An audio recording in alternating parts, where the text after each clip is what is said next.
கடந்த ஒரு 3-4 நாட்களாக திருவாரூர் மாவட்டத்தில் பெய்த மழையின் காரணமாக எல்லா இடங்களிலும் பயிர்கள் பாதிக்கப்பட்டிருக்கிறது. பயிர்கள், இளம் பயிர்கள் தண்ணீரில் மூழ்கி இருக்கிறது. சம்பா பயிராக இருந்தாலும் சரி, தாளடி பயிராக இருந்தாலும் சரி, இதெல்லாம் இன்றைக்கு தண்ணீரில் மூழ்கிய காட்சியைத்தான் நாம் திறந்தோறும் கண்டு கொண்டிருக்கிறோம். அரசு உடனடியாக விரைந்து நடவடிக்கை எடுக்க வேண்டும் என்பது விவசாயிகளுடைய கோரிக்கையாக இருக்கிறது.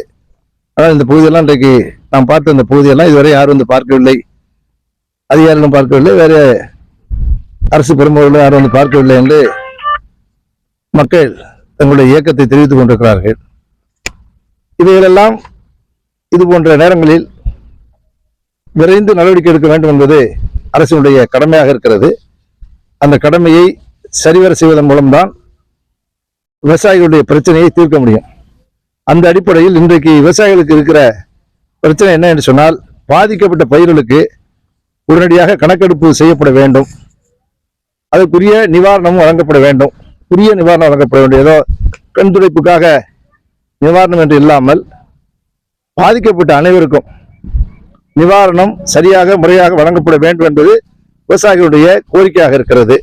கடந்த காலங்களில், கடந்த அனைத்து அண்ணா முன்னேற்ற கழகத்தினுடைய ஆட்சி காலத்தில் அண்ணன் எடப்பாடியார் அவர்கள் முதலமைச்சராக இருந்த போதும் சரி, அதுக்கு முன்னாலே மாண்புமிகு புரட்சித் அம்மா அவர்கள் முதலமைச்சராக இருந்த போதும் சரி, விவசாயிகளுக்கு உடனடியாக நிவாரணம் வழங்கப்பட்டது. அதே போல இன்சூரன்ஸை பொறுத்தவரை எங்கெல்லாம் பாதிப்புக்கு உள்ளாகி இருந்ததோ, பாதிப்புக்குள்ளான நிலங்களில் இருந்த பயிர்களுக்கு அதற்குரிய இன்சூரன்ஸும் வழங்கப்பட்டது. இன்சூரன்ஸ் பெற்றுத் தருவதற்கான அனைத்து நடவடிக்கைகளையும் அன்றைய அரசு எடுத்தது. இன்றைக்கு கடந்த ஆண்டு இன்சூரன்ஸ் மிக மோசமாக ஒரு 50 ஊராட்சிகள் ஒரு ஊராட்சி ஒன்றியத்தில் இருந்தால் 2 ஊராட்சிகளுக்கு தான் கிடைத்திருக்கிறது இன்சூரன்ஸ். கடந்த ஆண்டு, அதற்கு முதல் ஆண்டு இன்சூரன்ஸ் இல்லை. கடந்த ஆண்டு மிக குறைவாக, சொற்பமாக இன்சூரன்ஸ் கிடைத்திருக்கிறது. நிவாரணமே இல்லை. அதாவது பருவந்தோறிய மழையினால ஏற்பட்ட பாதிப்பு, தண்ணீர் இல்லாமல் ஏற்பட்ட பாதிப்பு, இந்த எந்த பாதிப்புகளுக்கும் இன்சூரன்ஸோ அல்லது நிவாரணமோ வழங்கப்படவில்லை. எனவே இந்த ஆண்டு அது மாதிரி இல்லாமல் உடனடியாக எங்களுக்கு நிவாரணமும் இன்சூரன்ஸும் வழங்கப்பட வேண்டும் என மக்கள், விவசாயிகள் எதிர்பார்க்கிறார்கள். அந்த மக்களுடைய எதிர்பார்ப்பை நிறைவேற்றுகிற அரசாக அந்த அரசு இருக்க வேண்டும் என வலியுறுத்தி கேட்டுக்கொள்கிறேன்.